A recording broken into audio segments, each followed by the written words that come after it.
Guys మనందర్ favourite show అయితే start అయిపోయింది. అదే బిగ్ బాస్. ఎందుకు బిగ్ బాస్ అంత ఫేవరెట్ అంటే కొట్టుకుంటారు, తిట్టుకుంటారు, ఎమోషన్స్ ఉంటాయి, అండ్ అలాగే బయట అయితే ఆర్మీ ఫామ్ అయింది, అండ్ వాళ్ళని ఒక సెలబ్రిటీ లాగా అయితే చూస్తూ ఉంటాము. ఇప్పుడు ఏంటంటే బిగ్ బాస్ కొత్తగా ఎవరైతే కామన్ పీపుల్ ఉన్నారో వాళ్ళకైతే ఒక అవకాశం ఇచ్చింది. మన గుంటూరు అంటే ప్రెసెంట్ నేనైతే గుంటూరులో ఉంటాను. సో మన గుంటూరు నుంచి కూడా చాలా మంది అయితే అప్లై చేశారంట. మేబీ సెలెక్ట్ అయ్యారు లేదైతే తెలియదు.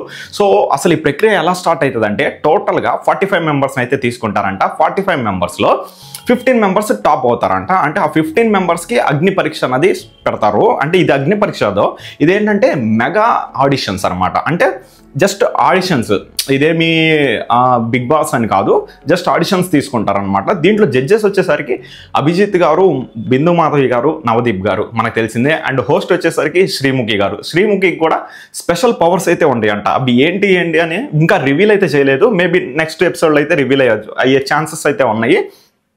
ప్రస్తుతానికైతే ఒక షో అంటే లైక్ ఒక ఎపిసోడ్ అయితే కంప్లీట్ అయిపోయింది. ఈ ఎపిసోడ్లో 8 మెంబర్స్ అయితే వచ్చారు. అసలు ఈ ప్రాసెస్ కంప్లీట్గా బిగ్ బాస్ ప్రాసెస్ ఎట్లా జరుగుతుంది అంటే టోటల్ 45 మెంబర్స్లో టాప్ 15 చేస్తారనమాట.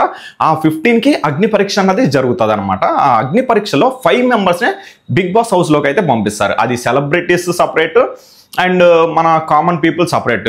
And most of the thing ఏంటంటే ఉప్పల బాలు పేరు అయితే బాగా వినిపిస్తూ ఉంది. ఆయన సెలబ్రిటీ టీం లాగా వెళ్తారని చెప్పేసి అయితే అంటా ఉన్నారు. మేబీ అది ఎంతవరకు నిజమవుతుందో ఏంటో తెలియదు. అండ్ ఈ రోజు జరిగిన ఎపిసోడ్ గురించి అయితే మాట్లాడుకుందాం. ఎవ్రీడే మనకి ఏమేమి ఎపిసోడ్ జరుగుతున్నాయి, మీకు ఎలా అనిపించింది అండ్ నాకు ఎలా అనిపించింది అన్నది నేను నా పాయింట్ ఆఫ్ వ్యూలోనే చెప్తాను. సో మీకైతే అర్థమవుతుందని నేను అనుకుంటున్నాను. నేను ఒకళ్ళ పాయింట్ ఆఫ్ వ్యూ చెప్పట్లేదు, నేను నా point of view, me point of view కూడా మీరు కామెంట్లో పెట్టండి. మనం తిట్టుకోవద్దు, జస్ట్ ఒక హెల్దీ నేచర్లో అయితే వెళ్ళిపోదాము. నాకు ఒకళ్ళు ఇష్టం ఉంటారు, మీకు ఇంకొకళ్ళు ఇష్టం ఉంటారు. సో మనం తిట్టుకోవాల్సిన అవసరం లేదు. ఒక ఫ్రెండ్లీ నేచర్లో పాజిటివ్ ఎనర్జీతో మనం అయితే వెళ్ళిపోదాం అనమాట. ఇది ఎలా సెలెక్ట్ చేస్తారు అంటే మన కంటెస్టెంట్స్ అయితే వస్తారు, కొన్ని క్వశ్చన్స్ అయితే అడుగుతారు అండ్ వాళ్ళ గురించి అయితే అడుగుతారు. మన జడ్జెస్ ముందు అయితే red flag and green flag లాగా ఉంటాయి అనమాట. సో వాళ్ళు ఏంటంటే వాళ్ళకి నచ్చిందంటే కానీ గ్రీన్ ఫ్లాగ్ ఎత్తుతారు. ముగ్గురు కానీ గ్రీన్ ఎత్తితే వాళ్ళు సెలెక్టెడ్, అంటే టాప్ 15కి వెళ్ళిపోయినట్టు. సో ఇద్దరికి ఓకే అయ్యి ఒకళ్ళు సెలెక్ట్ చేయకపోతే కనుక అదేంటంటే లైక్ హోల్డ్లో ఉన్నట్టు, అంటే 50-50 ఛాన్సెస్ అనమాట. అంటే అప్పుడే సెలెక్ట్ చేసినట్టు కాదు. మిగతా ఎవరైతే ఉంటారో అందరి మధ్యలో మరి ఏదైనా కాంపిటీషన్ లాంటి లేకపోతే వీళ్ళలో సెలెక్ట్ చేసుకుంటారో లేదో తెలియదు కానీ సో వాళ్ళని చూసి అయితే కూడా సెలెక్ట్ చేసుకుంటారనమాట. వాళ్ళైతే 50-50 ఛాన్సెస్. అలాగే ఇద్దరు రెడ్ క్లాత్ ఇచ్చేసి ఒకళ్ళు గ్రీన్ క్లాత్ ఇస్తే ఏమవుతుంది అని చెప్పేసి తెలియదు. మేబీ ఎలిమినేషన్ అనుకుంటా, నాకు తెలిసి అది కూడా 50-50 ఛాన్సెస్.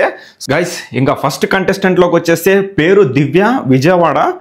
జడ్జెస్ క్వశ్చన్స్ అబ్బో రాడ్ ఇక్కడే స్టార్ట్ అయిపోయింది. జడ్జెస్కే క్వశ్చన్స్ రాడ్ అయిపోయింది. జడ్జెస్సే రాడ్ క్వశ్చన్స్ అయితే వేస్తా ఉన్నారు. మన అభిజిత్ అడుగుతారు. ఇప్పుడు మేము నలుగురు ఎవరైతే ఉన్నారో, ఎవరు బిందు మాధవి గారు కానీ, నవదీప్ కానీ, శ్రీముఖి కానీ, అభిజిత్ కానీ, వీళ్ళు నలుగురు ఆల్రెడీ బిగ్ బాస్లో ఉండొచ్చారు. కాబట్టి ఎవరైతే ఫస్ట్ దివ్య అనే పర్సన్ వచ్చారో ఆమెను అడిగిన క్వశ్చన్స్ ఇయే రాడ్ క్వశ్చన్స్. మనకు కావాల్సింది ఇదే, ఇలాంటి కంటెంటే జనాలకు కావాల్సింది. సో మీరు ఎవరిని ఫేవరెట్గా తీసుకుంటారు, ఎవరు బెస్ట్ పర్ఫార్మెన్స్ ఇచ్చారు, ఎవరు వరస్ట్ పర్ఫార్మెన్స్ ఇచ్చారని చెప్పేసి మన అభిజిత్ గారు అయితే అంటారనమాట. సో అభిజిత్ గారు అన్నందుకు అభిజిత్కే రాడ్ పెట్టేశారు మన దివ్య గారు. ఏమో మిగతా వాళ్ళందరినీ సాటిస్ఫై చేసింది అండ్ అభిజిత్ని అయితే వరస్ట్ పర్ఫార్మెన్స్గా అయితే చెప్పింది అనమాట. సో లైక్ ఫైర్తో కాల్ చేసింది ఆమె, ఆయన ఫోటో ఏదైతే ఉంటుందో అది. బట్ ఓవరాల్గా అభిజిత్ ఎప్పుడు స్ట్రాటజిక్గా ఉంటాడు. అందుకని ఆయన గేమ్ అయితే విన్ అయ్యారు. అంటే ఫిజికల్ టాస్కులు చేస్తేనే గెలుస్తామని కాదు, స్మార్ట్ వర్క్ కూడా ఉండాలి. నాకైతే అభిజిత్ కొంచెం ఇష్టం, కొంచెం కాదే బాగానే ఇష్టం అనమాట. సో తను అభిజిత్ గురించి అలా అనేసరికి ఎక్కడో తెలియకుండానే ఏదో అయిపోయింది. బట్ థింగ్ ఏమంటే అభిజిత్ చాలా స్పోర్టివ్గా తీసుకొని గ్రీన్ అయితే ఎత్తాడు అనమాట. అంటే గ్రీన్ ఫ్లాగ్ అయితే ఎత్తాడు. అంటే ఆమెని సెలెక్ట్ చేశారు ముగ్గురు కలిసి. అంటే ఆమె టాప్ 15కి వెళ్ళిపోయింది అనమాట డైరెక్ట్గా. ఇంకా సెకండ్ క్యాండిడేట్ ఎప్పుడెప్పుడు వస్తారా అనుకుంటున్నాం, మన మాస్క్ మ్యాన్కి ఒక యూట్యూబ్ ఛానల్ కూడా ఉందంట. వాళ్ళ వైఫ్ కూడా యూట్యూబ్ ఛానల్లో అయితే చేస్తారంట. అలాగే మన మాస్క్ పెట్టుకొని యూట్యూబ్లో అయితే ఉంటారంట. నాకైతే తెలియదు, మీకు ఒకవేళ తెలిస్తే కనుక కామెంట్ చేయండి. అతని పేరు వచ్చేసరికి హరీష్ అనమాట. వాళ్ళకి మధ్యలో అసలు కాన్వర్జేషన్ వింటే, ఆ మాస్క్ మ్యాన్ చెప్పే మాటలు వింటే ఎక్కడో అంటే లైక్ ఇప్పుడు ఎంత కోపం ఉన్నా కానీ నాకు కోపం ఉంది అని చెప్పేసి చెప్తే అది ఏంటంటే చూసే వాళ్ళకి ఏంటంటే ఒక నెగిటివ్ థాట్లు అయితే వెళ్తుంది. అండ్ అలాగే ప్రతి ఒక్క జడ్జిలను అయితే కౌంటర్లు అయితే వేసేస్తా ఉన్నాడు. సో కొంచెం రాడ్ క్వశ్చన్లు, రాడ్ ఆన్సర్స్ ఇచ్చాడు. నేనైతే డెఫినెట్గా ఇదేదో కావాలని చేశారు, బిగ్ బాస్ కావాలని చేశాడని చెప్పేసి నేనైతే కన్ఫర్మ్ అయిపోయా. ఇది ఒక డ్రామా ప్లే చేసి అందరికి ఇంట్రెస్ట్ క్రియేట్ చేయాలి కదా, అందుకని చెప్పేసి చేస్తున్నారని చెప్పేసి నేనైతే ఫిక్స్ అయిపోయా. అలాగే మన అభిజిత్ గారు అయితే రెడ్ ఫ్లాగ్ ఇచ్చారు. అలాగే బిందు మాధవి కూడా రెడ్ ఫ్లాగ్ ఇచ్చేసరికి నేను అనుకున్నాను, అబ్బా నేనే మిస్టేక్ అనుకున్నానేమో, బిగ్ బాస్ కదా అంటే జెన్యూన్ గానే చేస్తున్నారు, ఇప్పుడు వచ్చిన వాళ్ళందరూ జెన్యూన్ గానే ఉన్నారని చెప్పేసి అనుకున్నా. అలా అనుకున్నానో లేదో నవదీప్ గారు బాంబు అయితే పేల్చారు. గ్రీన్ ఫ్లాగ్ ఇచ్చేసి 50-50 అయితే ఉంచారు. ఇతన్ని నాకు తెలిసి బిగ్ బాస్ కు పంపిస్తారు. ఎందుకు అంటే ఈ కాంట్రవర్సీలే కదా మన బిగ్ బాస్ కావాల్సింది, అలాగే జనాల్లో క్యూరియాసిటీని పెంచాల్సింది. ఈరోజు 8 మంది వచ్చారు. మీకు ఎవరు ఎలా అనిపించారని చెప్పేసి మీరైతే కామెంట్ చేయండి ఈ లోపే. అండ్ మాస్క్ మ్యాన్ అయితే అదరగొట్టేశాడంటే ఇన్ ద సెన్స్ నాకైతే ఎందుకో నచ్చలేదు. మాస్క్ మ్యాన్ ఎందుకో నచ్చలేదు. ఆయన మాట్లాడే వే ఆఫ్ టాకింగ్ కానీ లేకపోతే ఆయన చెప్పిన విధానం కానీ నాకైతే నచ్చలేదు. బట్ ఇది క్యూరియాసిటీ పెంచాలని చెప్పేసి కావాలనే డ్రామా ఒకటి ప్లాన్ చేస్తున్నారని చెప్పేసి అయితే నాకైతే అనిపించింది. నా స్పెషల్గా అయితే నాకు ఓన్గా అయితే అనిపించింది అనమాట. ఇది వచ్చేసరికి సెకండ్ కంటెస్టెంట్ 50-50 ఛాన్సెస్లో అయితే ఉన్నారు. మన థర్డ్ కంటెస్టెంట్స్ వచ్చేసరికి కేతమ్మ గారు. ఏమేమంటే మన గంగా ఉంది కదా ఆ టైప్లో అయితే ఉన్నారు. అండ్ మోర్ ఓవర్ ఈ వీడియో అయితే చాలా లెంత్ వెళ్ళిపోతా ఉంది. ఎందుకంటే మనం అవసరమైనవి మాట్లాడుకుందాం. ఇప్పుడు లైక్ నేను జస్ట్ నేమ్స్ అయితే చదువుతాను ఎవరెవరు వచ్చారని చెప్పేసి. ప్రియా గారు కర్నూలు, ఆమె కూడా 50-50 ఛాన్సెస్లో అయితే ఉంది. అంటే సెలెక్ట్ అవ్వలేదు అట్లా అని చెప్పేసి రిజెక్ట్ అవ్వలేదు.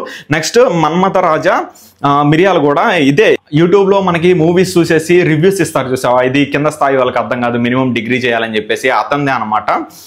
సో అతనైతే వచ్చారు, అతనైతే ఎలిమినేట్ అయ్యారు. తను ఏడిచారు కూడా, ఒక చిన్న డ్రామా అయితే అయ్యింది. బట్ అది మనకి చూసే వాళ్ళకి డ్రామా అనిపిస్తుంది. మేబీ తనకు అది ఒరిజినల్ అనుకుంటా, నాకైతే తెలియదు. బట్ అతనైతే ఎలిమినేట్ అయిపోయారు.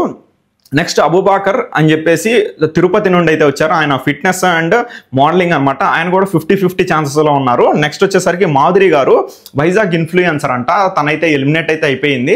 తనైతే ఫిట్ కాదు అని చెప్పేసి అయితే ఇచ్చేశారు. నెక్స్ట్ ఈరోజు ఎపిసోడ్లో మన లాస్ట్ అండ్ 8th కంటెస్టెంట్ వచ్చేసరికి ప్రసన్న కుమార్ గారు. ఈయనైతే హైదరాబాద్ నుంచి అయితే వచ్చారు. ఈయనైతే ఫిజికల్లీ ఛాలెంజ్డ్ పర్సన్ అనమాట. అతనికి లెగ్ అయితే ఉండదు. సో తనైతే చాలా అచీవ్మెంట్స్ అయితే క్రియేట్ చేశాడు. అంటే లైక్ ఫిజికల్లీ ఛాలెంజ్డ్ పర్సన్ కూడా ఇన్ని చేయగలడా అని చెప్పేసి అయితే చూపించారు. నాకు ఎపిసోడ్ మొత్తంలో అయితే నాకు ఇది కొంచెం బాగా నచ్చింది. ఎందుకంటే హ్యాండిక్యాప్డే అంత చేస్తున్నప్పుడు నార్మల్గా మనలాంటి వాళ్ళు ఎంత చేయగలం అని చెప్పేసి చూపించడం అయితే జరిగింది. అదైతే నాకు బాగా నచ్చింది. నాకు తెలిసి ఇతను కూడా ఫైనల్స్కి అయితే వెళ్ళిపోతాడు.